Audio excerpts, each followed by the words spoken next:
Debt collector kepung mobil wanita, dipukuli, mobil dirusak, 4 polisi diam saja. Ramadhani Putri bersama suaminya melapor ke polisi. Mereka dikepung rombongan debt collector, dipukuli, dan mobil mereka dirusak di depan markas Polsek Bukit Raya, Kota Pekanbaru, Riau.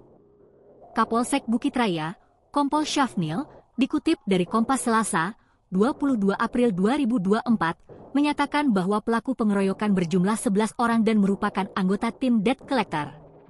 4 pelaku telah ditangkap dan ditahan di sel Polresta Pekanbaru. Sementara 7 lainnya masih dalam pencarian. 4 sudah kami tangkap, sedangkan 7 orang yang diduga ikut pengeroyokan masih DPO, ujar Syafnil, dikutip dari Kompas.com, 21 April 2025. Syafnil menjelaskan bahwa kronologi pengeroyokan terjadi pada Sabtu, 19 April 2024, sekitar pukul 00.30 waktu Indonesia Barat. Motifnya adalah persaingan dalam penarikan kendaraan klien mereka. Awalnya, rombongan debt collector bernama Fighter bertemu dengan RP dan suaminya di salah satu hotel di Pekanbaru. Mereka bernegosiasi mengenai kendaraan yang menjadi target penarikan. Namun, negosiasi gagal mencapai kesepakatan.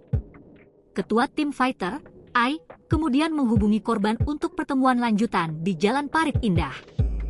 Kali ini, tim Fighter datang dengan 20 orang, termasuk 4 anggota polisi. Terjadi adu mulut, lalu Ai memukul korban dan suaminya. Mereka kabur ke depan Polsek Bukit Raya, namun dikejar, dianiaya, dan mobil mereka dirusak dengan batu dan kayu. Menurut Syafnil, bawahannya di pos jaga sempat mencoba melerai. Namun, para pelaku tidak peduli. Ironisnya, 4 polisi yang datang bersama Ai dan rombongannya hanya diam dan merekam video. Itulah yang saya sesalkan, kenapa 4 polisi ini tidak membantu. Mereka hanya merekam video.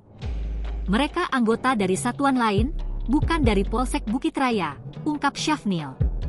Melihat rekan-rekannya tak membantu, anggota piket Polsek Bukit Raya pun meminta bantuan. Namun para pelaku sudah lebih dulu melarikan diri. 4 anggota polisi yang tidak menolong, itu sudah saya laporkan ke Polresta Pekanbaru, tutup Syafnil. Download Tribun X sekarang, menghadirkan lokal menjadi Indonesia.